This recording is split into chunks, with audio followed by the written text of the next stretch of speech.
خصوصا إلى روح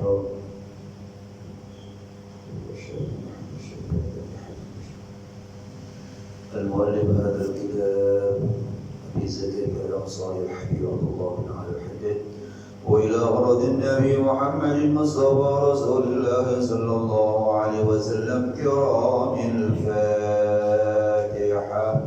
أعوذ بالله من الشيطان الرجيم. بسم الله الرحمن الرحيم. الحمد لله رب العالمين الرحمن الرحيم مالك يوم الدين. إياك نعبد وإياك نستعين اهدنا الصراط المستقيم صراط الذين أنعمت عليهم غير المغضوب عليهم ولا الضالين. رب اغفر لنا ولوالدينا آمين. بسم الله الرحمن الرحيم. الحمد لله رب العالمين والصلاة والسلام على أشرف الأنبياء والمرسلين سيدنا محمد وعلى آله وصحبه أجمعين. أما بعد، وقال المصنف رحمه الله دام النفع به وبكم في الدارين آمين. قال: اللهم ألهمنا علما نفقه به أوامرك ونواهيك وارزقنا فهما نعلم به كيف نناجيك يا أرحم الراحمين. اللهم ارزقنا فهم النبيين وحفظ المرسلين وإلهام الملائكة المقربين برحمتك يا أرحم الراحمين. اللهم أكرمنا بنور الفهم واخرجنا من ظلمات الوهم وافتح لنا أبواب رحمتك وانشر علينا حكمتك يا أرحم الراحمين. آمين يا رب العالمين. Kajian kita masih berbicara masalah al-faid, al-ghanimah dan al-faid. Kemarin kita sudah bahas ghanimah artinya harta rampasan perang. Setelah terjadi peperangan antara pasukan tentara Islam dengan orang-orang kafir, maka ketika mereka orang kafir kalah, hartanya itu dimiliki oleh orang-orang Islam. Atau belum sampai terjadi perlawanan fisik, tapi mereka sudah melarikan diri, maka juga itu termasuk ghanimah. Nah, sekarang wa illa ay wa in akhadnahu biduni dzalika. Jika kita mengambilnya, menerimanya itu harta orang-orang kafir biduni dzalik, tidak dengan cara peperangan, tidak dengan cara lawan fisik, tapi mereka sudah lari terlebih dahulu sebelum diapa-apain, sebelum kita menguruskan pedang, mereka sudah melarikan diri. Ka'an jalau anhu khawfan minna inda sima'ihim khabarana.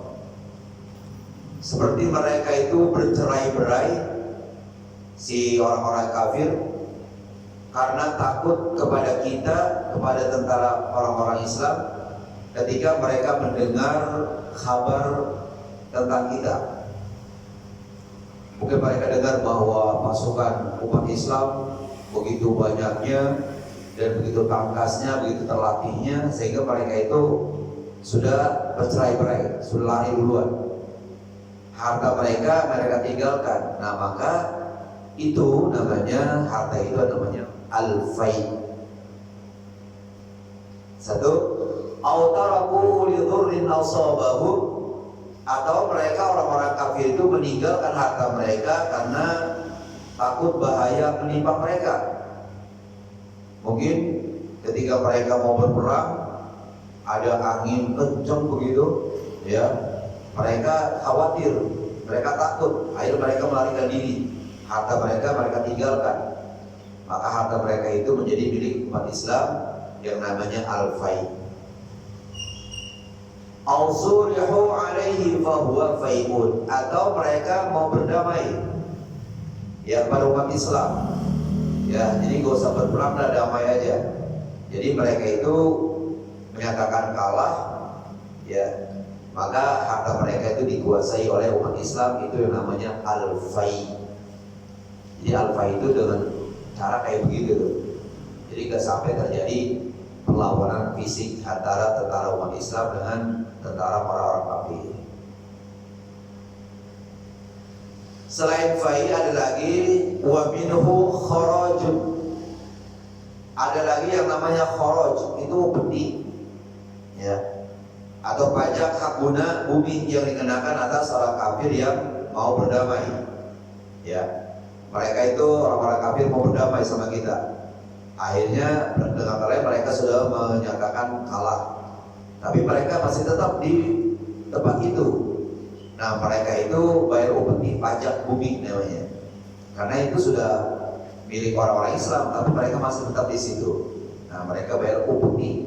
Jadi upeti itu atau kharaj itu adalah pajak hak guna bumi yang dikenakan atas kafir yang melaksanakan akad perdamaian, ya, akad sulhu namanya. Itu jadi milik umat Islam. Wa jizyatun, ada lagi jizyah. Jizyah ini adalah pajak yang dikenakan kepada negara yang bukan Islam oleh pemerintah Islam yang menaklukkannya, ya, ditaklukkan dia, maka mereka itu dikenakan ya pajak, dikenakan pajak. Itu namanya jizyah, ya, sebenarnya hampir sama ya antara kharaj dengan jizyah, upeti dan pajak. Nah, itu menjadi milik umat Islam. Jadi ada al-ghanimah, ada al-fai, ada kharaj, ada jizyah. Juga di samping itu wa tirkatu murtadin, yaitu barang tinggalan orang-orang murtad. Orang Islam kemudian dia keluar dari Islam, namanya murtad. Maka orang itu harus diperangi, orang itu harus dibunuh. Maka hartanya dikuasai oleh umat Islam, orang murtad, ya. Huwa a'ammu min qawlihi wa malu murtadin qutila aw mata. Kalimat wa tirkatu murtadin ini katanya lebih umum dibandingkan dengan kalimat malu murtadin, harta orang murtad. Qutila, baik dia terbunuh, aw mata, atau mati biasa, bukan karena terbunuh. Jadi kalimat tirkatu murtadin lebih umum daripada malu murtadin. Jadi kalau tirka itu ya peninggalan dia ada apa saja dari peninggalan, ya, makanya kata lebih umum dibandingkan malun, harta, ya. Nah, itu jadi semua dimiliki, dikuasai oleh umat Islam. Fai, kharaj, jizyah, tirkatu murtadin, ya, dikuasai oleh umat Islam. Nah, kita balik lagi ke bicara masalah ghanimah. Bagaimana cara pembagian ghanimah ini, harta rampasan perang? Wa yubda'u bil ghanimati bis-salabi. Dimulai pembagian ghanimah itu dengan salab. Apa itu salab? Salab itu adalah apa-apa yang ada yang melekat pada badan tentara perang yang terbunuh. Katakanlah tentara perang itu mungkin mengenakan cincin, mengenakan gelang, mengenakan jam, ya, mengenakan rantai, ya, dari emas yang kafir, mengenakan baju besi, pakai apa namanya itu khuf, sepatu khusus, atau mungkin ada bawa ransel juga isinya makanan. Nah, itu semuanya yang melekat di badan tentara kafir tadi, begitu dia terbunuh, maka hartanya itu namanya salab. Dan harta salab ini dimiliki oleh orang yang membunuh ketika itu. Dia tidak termasuk di golongan ghanimah, enggak. Kalau ghanimah itu dikumpulkan dulu semua harta itu baru dibagi-bagi. Kalau salah, pokoknya siapa yang membunuh tentara musuh, maka barang-barang yang melekat di tentara itu milik yang membunuh. Nah, nanti berarti yang membunuh dapat lagi, dapat apa? Dapat ghanimah 2 kalinya. Karena kalau orang perang itu, ya katakanlah tentara si A, katakanlah tentara A itu orang kafir, dia mati, ya dia terbunuh kena panah. Siapa yang panah? Ya si A. Nah A itu dia akan menguasai harta yang dimiliki yang ada di badan tentara tadi, baju besinya, jam tangannya, cincinnya, kacamatanya, uangnya yang ada di kantong, makanan yang ada di ransel. Ya, tapi kudanya nggak termasuk, kuda termasuk ghanimah karena nggak melekat di badan. Ini maksudnya melekat di badan. Demi salam. Buat siapa salam itu? Salam itu buat orang yang mengalahkan atau mematikan tentara tadi, yang membunuh tentara tadi. Ya, jadi salam itu adalah siyabul qatil allati huwa labisun laha, pakaian tentara musuh yang terbunuh yang melekat di badannya. Ya, kalau ada kantong kresek tapi bukan melekat di badannya, ditaruh di punggung kuda atau onta, isinya macam-macam, nah itu nggak termasuk salam, itu nanti ghanimah. Ya, gitu. Jadi katakan wa yubda'u fil ghanimati bis salami, diawali pembagian ghanimah itu dengan salam. Jadi artinya salam kita itu, yaitu harta yang melekat di badan tentara perang tadi, ya itu diserahkan kepada yang mengalahkan atau yang membunuh si tentara musuh tadi. Lil qatili, jadi salam itu lil qatili, bagi orang yang membunuh, al muslimi, ya dia adalah seorang yang membunuh itu adalah orang Islam. Ya, kalau seandainya tentara musuh mati kena tombak atau kena panah dari temannya sendiri, ya jatuh, yaitu hartanya itu nggak diambil sama, maksudnya nggak diambil, nggak bisa diakui sama tentara muslim. Nah, kan buat dia yang bikin mati, tapi ya siapa? Ya temannya sendiri. Katakanlah mungkin dia panah begitu, ya kemudian panahnya berbalik karena temannya sendiri, ya gitu. Nah nanti berarti itu hartanya itu termasuk ghanimah, bukan salam. Ya karena itu tentara musuh mati lantaran temannya sendiri. Jadi dikatakan salam itu lil qatilil muslimi, bagi orang yang membunuh dan dia adalah orang Islam. Walau raqiqan, sekalipun yang membunuh itu orang Islam dan dia adalah posisinya sebagai budak. Ya artinya budak ini diizinkan sama tuannya, budak kamu ikut perang sana, ya untuk memperkuat pasukan umat Islam. Nah, walaupun dia budak, ya dia membunuh tentara musuh, maka dia mendapat salam. Al-Saghira, atau anak yang masih di bawah umur, mungkin badannya udah gede, umurnya masih di bawah, ya dia ikut perang. Akhirnya apa? Dia bunuh tentara musuh, maka dia dapat salam. Ya. Al-Unsa, atau perempuan, ada perempuan yang berani kan, ya perempuan yang itu sikapnya kayak pria gitu. Nah dia ikut, ya gak mau dia bagian dapur, maunya apa? Ikut bertempur. Akhirnya dia dia kalahkan, ya dia tembak atau dia panah itu musuh, maka harta yang melekat di badan musuh tadi dimiliki oleh si tentara perempuan ini. Itu semuanya li khabaris sahihain, berdasarkan hadis Nabi yang diriwayatkan oleh Imam Bukhari dan Imam Muslim.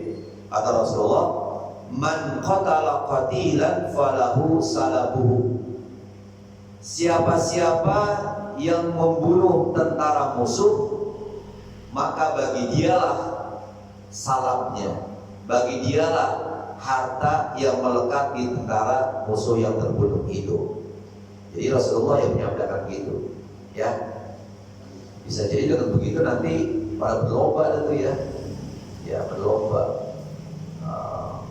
Ya artinya itu juga sebagai dorongan juga supaya umat Islam ini mau berjuang. Karena apa? Selain dapat ghanimah, dapat salam, di samping itu dapat pahala dari Allah Subhanahu wa Ta'ala. Pasti umat Islam ketika itu niat pertamanya adalah apa?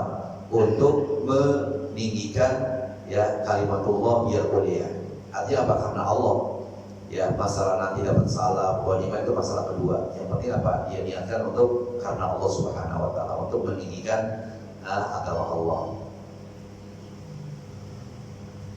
Wa huwa, apa itu dikatakan salam itu? Wa huwa ma ma'ahu, yaitu apa-apa yang ada pada tentara perang, ya, pada tentara musuh tadi, min siyabi, berupa pakaian, katakanlah baju perangnya, wa khufin, sepatu khuf itu yang khusus terbuat dari kulit, wa rodin juga khuf juga, tapi dia nggak ada telapak kakinya dan panjangnya sampai sebetis. Mungkin itu untuk apa? Untuk menjaga kakinya dari benturan-benturan. Kalau khuf itu ya pendek sampai mata kaki dan bawahnya rapat. Kalau rod itu bawahnya kosong, nggak ada, tapi panjang sampai ke betis. Itu untuk menjaga betisnya supaya kalau nanti kena penggalan batu segala macam nggak sakit. Nah itu rod namanya. Ya. Juga wa alatu harbin, alat-alat perang. Apakah itu panah, apakah itu tombak, apakah itu manjani, ya kayak peluru besar begitu. Nah itu nanti dimiliki, itu namanya salam, dimiliki sama tentara Islam yang membunuhnya. Jadi dari min siyabin wa alati harbin, ya kita maktub ke min siyabin, alat-alat perang, wa zinatin, ya juga termasuk alat-alat perhiasan, kasih warin seperti gelang, mungkin tentara musuh itu menggunakan gelang, wa khatamin, cincin, wa nafaqatin, nafkah yang digantungkan di badannya. Mungkin dia siap-siap buat kalau habis perang dia mau makan atau apalah, bekal apalah gitu, nafaqatin. Nah, maka itu termasuk salam juga. Wa nahwiha, dan yang lain-lainnya, apa saja lagi nanti ya yang ada di badannya itu. Ya termasuk mungkin nanti kalau ada gespernya, ya gespernya bagus, ya itu juga diambil. Buat siapa? Buat yang mengalahkan atau yang mematikan si tentara tadi, tentara musuh tadi. Wa innama yastahiqus salaba, sesungguhnya orang tadi, orang Islam, tentara Islam itu berhak untuk mendapatkan salam biruku bil ghararin, karena dia bisa melenyapkan, ya bisa mematahkan orang kafir yang sangat tangguh. Ya, ini ada tentara perang kafir, tangguh banget, lincah banget ini. Ya, cara memanahnya, cara menobaknya, cara mengendarai onta atau kudanya. Nah kemudian kalau seandainya dia dipatahkan, nggak dikalahkan, bisa kalah kita. Maka dia tuh yang pertama kali diincar. Ya, mungkin sama tuh kalau orang main bola gitu ya.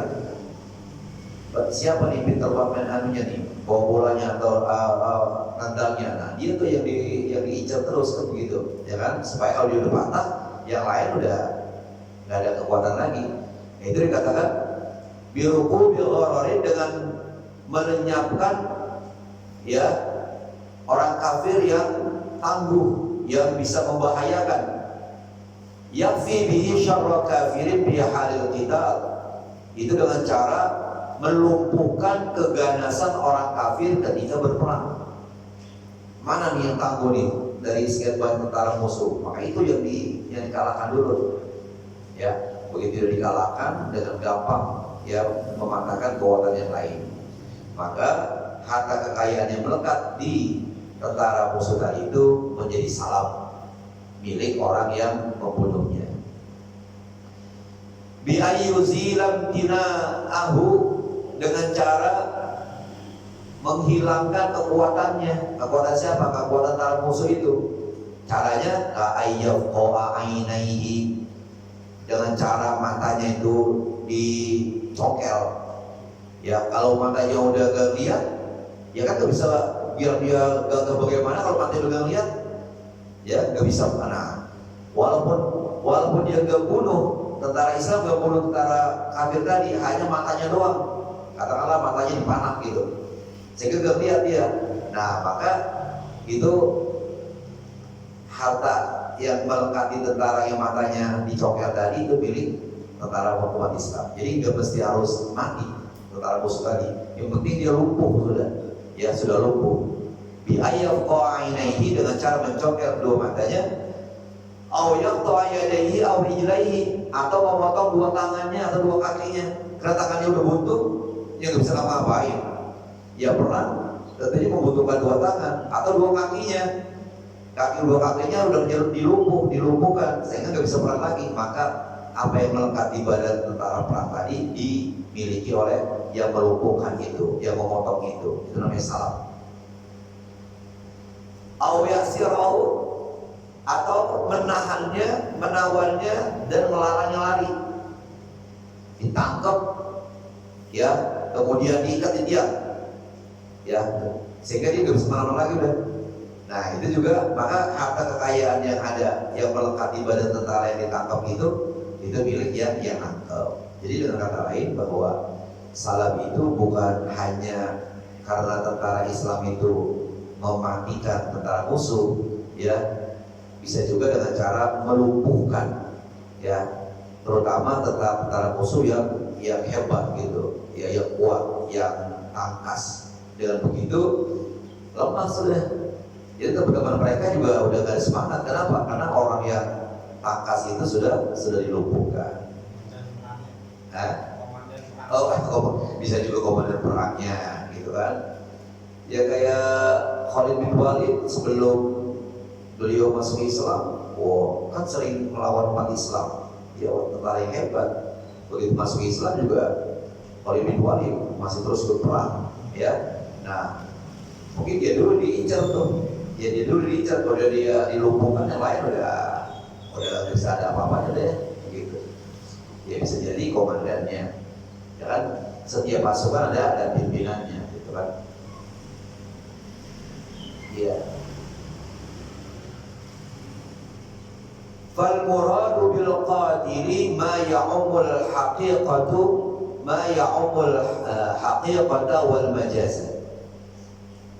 Yang dimaksudkan dengan al-qatil artinya orang yang berperang, ya, orang yang berperang atau orang yang membunuh, yaitu baik bersifat umum, ma ya'umul haqiqah, ya, yaitu bisa termasuk secara hakiki, secara sebenarnya dengan cara menghilangkan ruhnya, dibunuh.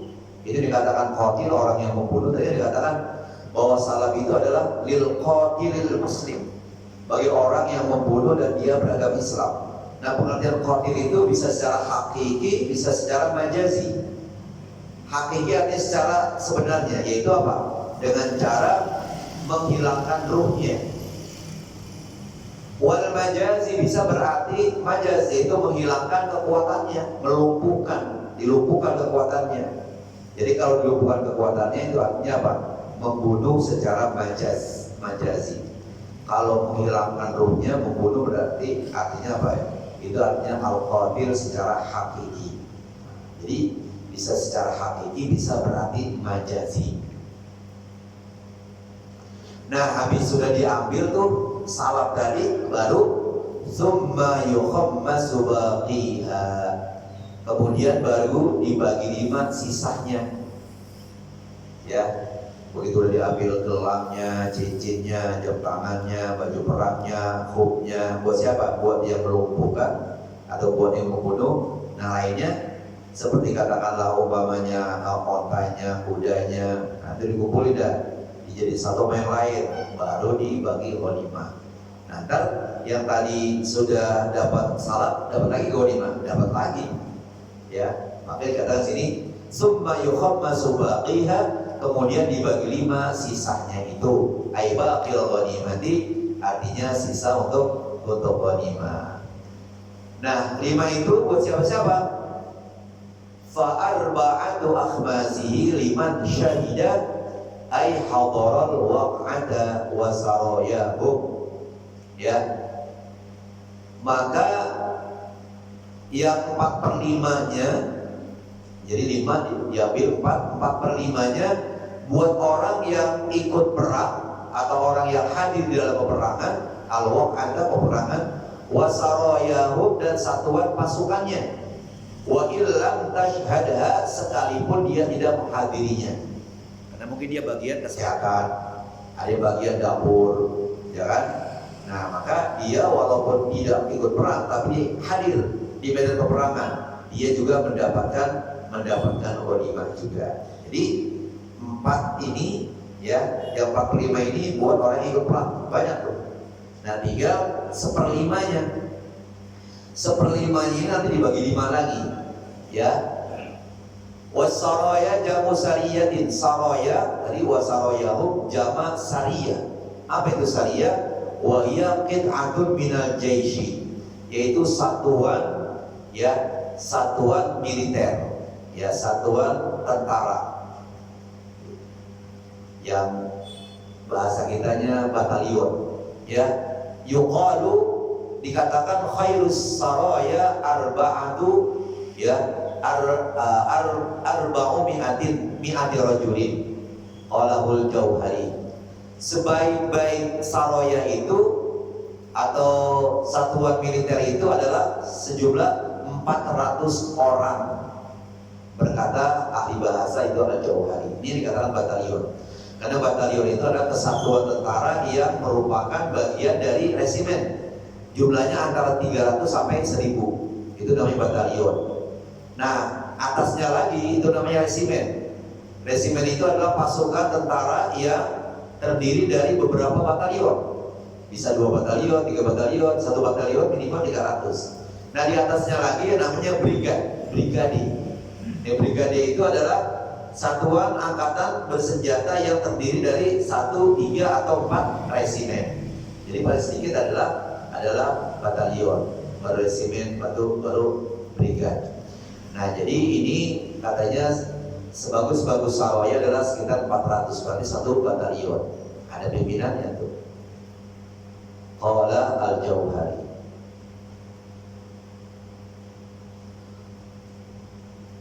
Wa qala sahibul qamus, berkata ahli kamus, wasariyatu min khamsati anfusin ila salati mi'atin au arba'i mi'atin. Jadi ahli bahasa mengatakan yang dikatakan sariyah adalah jumlah tentara minimal 5 orang sampai 300 atau 400 orang. Itu dikatakan satu batalion. Ya. Nah, itulah tentang tentara perang. Insya Allah nanti kita lanjutkan duna man lahiqahum. Masih ada waktu sekitar 10 menit. Dalam tanggal 4 ya. Baik para jemaah, mari kita lanjutkan bacaan kita kitab yang kedua. Lewat 32 ya. Bismillahirrahmanirrahim. Masih bicara masalah bahaya lidah. Sekarang bacaan kita, wa qalat Aisyatu radhiyallahu anha li Rasulillah sallallahu alaihi wasallam. Pernah Aisyah ngomong kepada Rasulullah sallallahu alaihi wasallam, hasbuka min Safiyyata kada wa kada. Kata Rasulullah, cukup hasbuki min Safiyyata kada wa kada. Cukuplah bagimu menceritakan Sofia begini dan begitu. Sofia ini adalah istri Rasulullah. Mungkin Aisyah pernah ceritain Sofia. Dalam riwayat Sofia itu postur tubuhnya pendek. Mungkin pernah Aisyah ngomong ke Rasulullah, itu istri kamu yang namanya Sofia, ya berapa tingginya? Kayaknya pendek banget, gitu. Itu kan namanya berghibah. Ya, ketika Aisyah ngomong begitu dia dengan Rasulullah, kata Rasulullah, hasbuki ya min Safiyyata kada wa kada. Cukup kamu bicarakan Sofia, jangan kamu lanjutkan lagi. Gitu. Jadi Rasulullah marah. Qala ba'dur ruwati, berkata sebagian perawi hadis, ta'ni annaha qasiratun, yang dimaksudkan Aisyah bahwa Sofia itu bogel, pendek.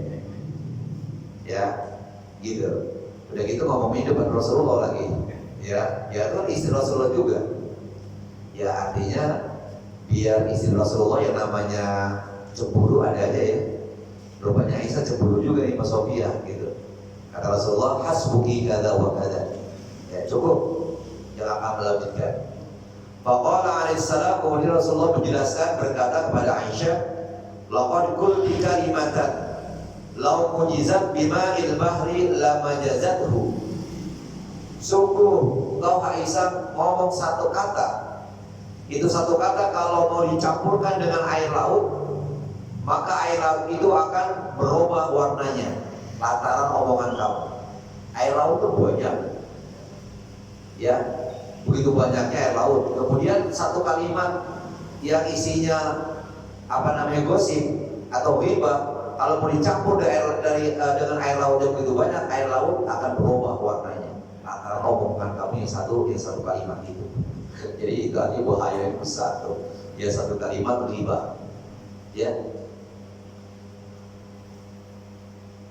Ya katanya lama jazatuhu, air laut itu akan bertukar warnanya.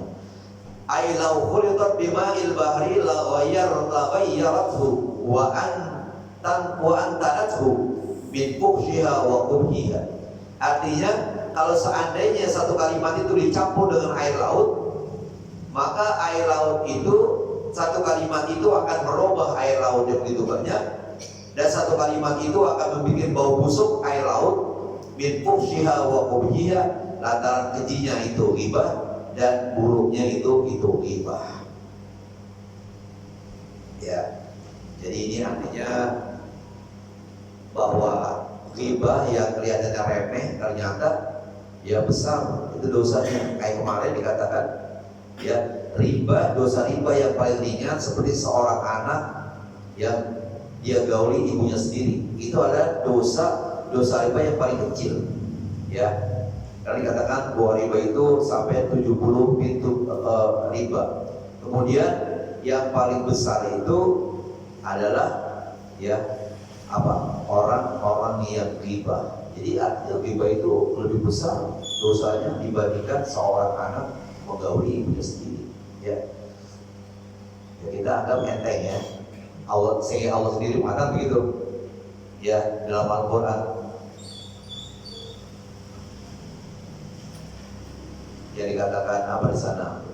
Fakarihtumu, ya pasti kamu ya akan tidak mau memakannya. Jadi katanya sama seperti kita makan bangkai saudara kita yang sudah mati. Wa qalat imra'atun, kemudian ada seorang perempuan ngomong, ma aqwala dzailu fulanatin, alangkah panjangnya, asal zail itu buntut, alangkah panjangnya buntut si Anu. Si Anu itu perempuan. Maksudnya buntut sini ada orang pakai pakaian kedodoran. Kalau kedodoran kan jadi merosot ke bawah, jadi panjang ke pakaiannya. Itu dikatakan ma'at wala zailu fulanatin. Si Anu kainnya kedodoran, si Anu celananya kedodoran. Alangkah panjangnya buntutnya si Anu. Maksudnya kan punya buntut. Maksudnya apa? Bajunya, kainnya, roknya kedodoran. Ya, begitu. Faqala alaihi salatu wassalam, kemudian Rasulullah SAW berkata, ulfuzi, bisa juga dibaca ilfizi, ya, muntahkan, ya, kalimat tadi. Kata Rasulullah begitu. Fa akhrajat min famiha qit'atan lahmin, begitu dia muntahin, ternyata apa? Yang keluar adalah sepotong daging yang segar. Ya. Begitu dia mengatakan ma'atwala dzailu fulanatin, si Anu roknya kedodoran. Kata Rasul, coba omongan kamu lepehin, muntahin. Begitu dimuntahin, ternyata yang keluar bukan air ludah, tapi apa? Sekerat daging segar. Ya, begitu. Nah, makanya dikatakan saat begitu. Ya, wala yaghtab ba'dukum ba'dhan ayuhibbu ahadukum ayyakula lahma akhihi maitan fakarihtumu. Ya, jangan kamu ghibah, karena ghibah itu sama saja seperti kamu makan bangkai saudara kamu sendiri. Tentunya kalau kamu suruh makan fakarihtumu, kamu gak mau. Fasarat bihadhil kalimati, al-wahidatil gharibati aqilatun min lahmiha. Maka jadilah dengan sebuah perkataan ini, ya, al-gharibati, perkataan yang tidak biasa diucapkan, itu aqilatun min lahmiha, sama saja seperti orang memakan daging orang yang diomongin, ya, kayak kita makan daging orang tadi, begitu. Fanzuru ibadallah, kata Al-Habib Abdullah bin Alawi Al-Haddad, renungkanlah wahai hamba-hamba Allah, ma'afhashal ghibata wa aqbahaha, alangkah kejinya ghibah itu dan alangkah buruknya ghibah itu. Wa ma ahwanal wuqu'a fiha 'alan nasi illa man rahimallah wa qalilum mahum. Perkara ini, ya, perkara apa? Perkara ghibah ini ahwanal wuqu', begitu mudah terjadi. Fiha 'alan nas, ya. Jadi masalah ghibah ini begitu mudahnya terjadi pada manusia, ya. Illa man rahimallah, kecuali bagi orang yang dirahmati oleh Allah. Kalau orang yang dirahmati oleh Allah, insya Allah dia tidak akan ghibah. Jadi kalau dia tidak mendapat rahmat dari Allah, dengan entengnya, ahwal itu artinya enteng, dengan mudahnya dia ghibah. Wa qalilum mahum, tetapi orang yang mendapatkan rahmat Allah itu jumlahnya sedikit, ya, jumlahnya sedikit. Kebanyakan orang yang pada ghibah, yang mendapat rahmat dari Allah sehingga tidak ghibah, itu sedikit jumlahnya, gitu. Masih ada waktu, tinggal 1 menit, ya. Insyaallah nanti kita lanjutkan. Wa'lam anna minal wajibi 'alaika, gitu, ya, insyaallah.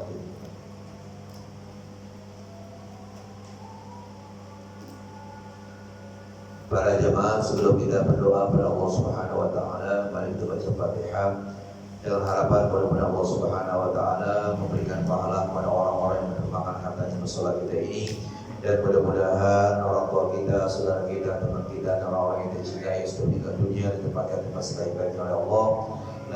Yang lagi pada sakit disehatkan badannya, nanti kita sedang belajar dijaga lebih oleh Allah dan diberikan ilmu bermanfaat. Ala hadiniyah al-Fatihah.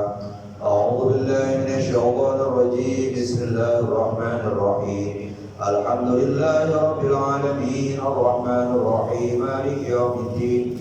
Iyyaka na'budu wa iyyaka nasta'in, ihdinas siratal mustaqim. صراط الذين أنعمت عليهم غير المغضوب عليهم ولا الضالين. رب اغفر لنا ولوالدينا آمين. اللهم صل على سيدنا محمد وعلى آل سيدنا محمد. اللهم اجعل جمعنا هذا جمعا مرحوما، تفرقنا من بعده تفرقا معصوما، ولا تجعل اللهم فينا ولا معنا ولا يتبعنا شقيا ولا مترودا ولا محروما. دعواهم فيها سبحانك اللهم، تحيتهم فيها سلام، وآخر دعواهم أن الحمد لله رب العالمين. تقبل الله.